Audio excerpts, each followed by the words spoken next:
Insyaallah pada malam hari ini kita akan membahas terkait sholat berjamaah. Sholat berjamaah ini sholat yang dilakukan imamnya dua orang, satu imam, satu makmum, imamnya seperti itu. Dan hukum sholat berjamaah ini sunnah muakkad, sunnah yang benar-benar ditekankan. Karena banyak faedahnya, yaitu faedah dalam sisi sosial. Al-Habib Abdullah bin Alwi Al-Haddad senantiasa mengajak pada kita untuk selalu menjaga terlebih sholat berjamaah.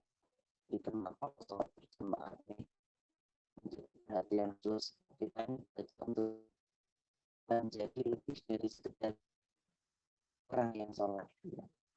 Jadi bukan lagi yang penting sholat, tapi memang itu penting.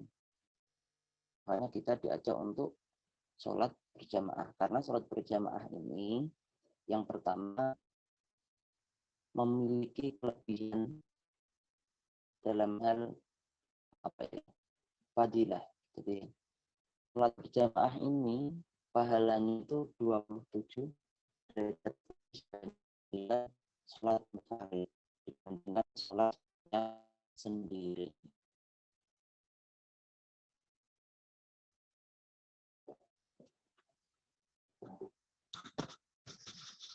Ini menjadi penting sholat berjamaah ini karena memang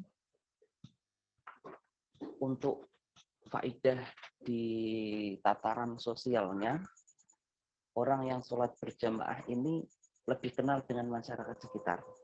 Itu yang paling mudah. Paling beberapa kasus orang sholat berjamaah itu ketika kok tiba-tiba dia nggak sholat berjamaah, orang itu ditanyain sama teman-temannya yang lain, kan? Bapak ini mana? Biasanya sholat jamaah, kok sekarang nggak sholat jamaah? Itu salah satu faedah sebenarnya di antara sholat berjamaah.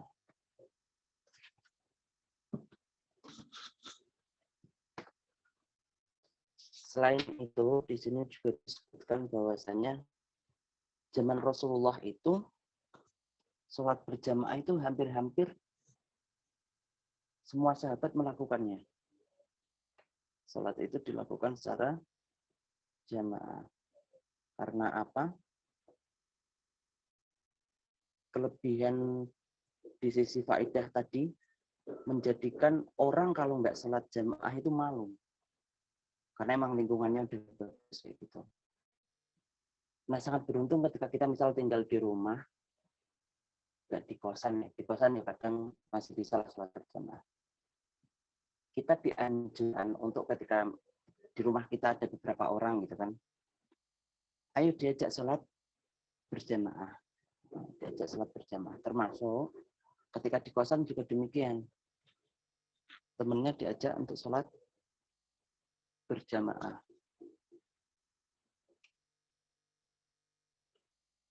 Kalau dalam konteks di kampung, itu rata-rata orang itu akan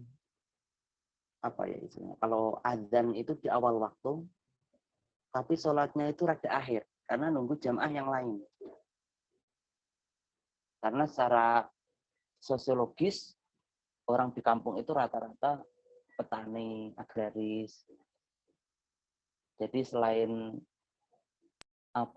mereka mengajar waktu sholat untuk bisa sholat berjamaah itu dari sawah itu kan jauh misalnya. Makanya seperti itu. Itu demi mengejar kemuliaan sholat berjamaah.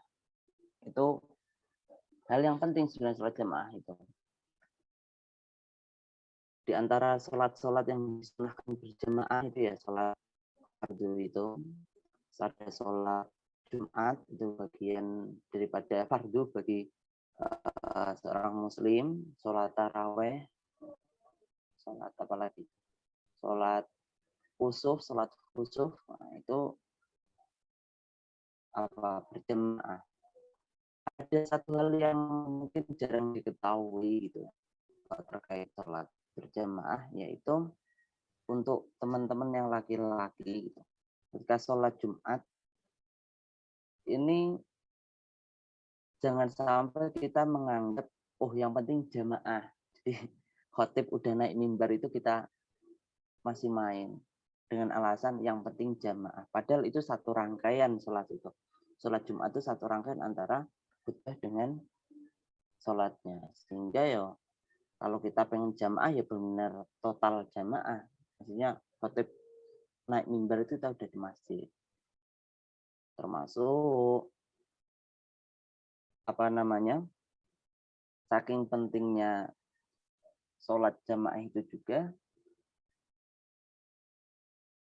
Nabi itu mengatakan bahwasanya para malaikat itu mendoakan para sahabat-sahabat yang sholat di saf pertama. Nah, di saf pertama itu berarti ada jemaah. Maka mohonkan rahmat, semoga rahmat Allah, semoga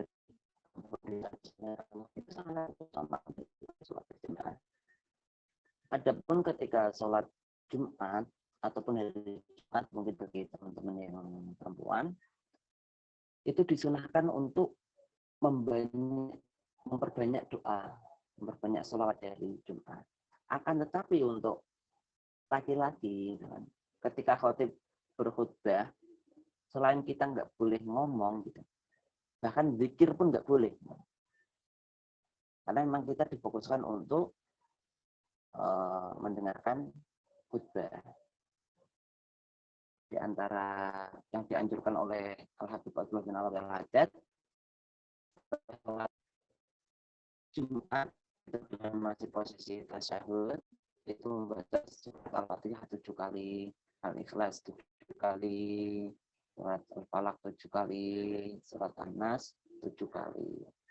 Ini sebagai bentuk pertama rasa syukur kita kepada Allah masih dipertemukan pada hari Jumat, dan juga sebagai bentuk perlindungan kita, mohon perlindungan pada Allah agar dijauhkan dari godaan setan dalam membaca surat Muawwidzatain. Mungkin ini yang bisa saya sampaikan pada kesempatan malam hari ini. Mohon maaf sekiranya putus-putus, terus suaranya juga mungkin nggak terlalu keras. Mungkin di kemudian hari problem seperti ini bisa teratasi. Semoga dengan ngaji yang singkat ini bisa membawa semangat bagi kita untuk sholat berjamaah, dan untuk teman-teman kita mungkin audit dengan semoga Allah berikan kesembuhan dan kesabaran bagi teman-teman kita yang mungkin posisi kurang fit, yang ngaji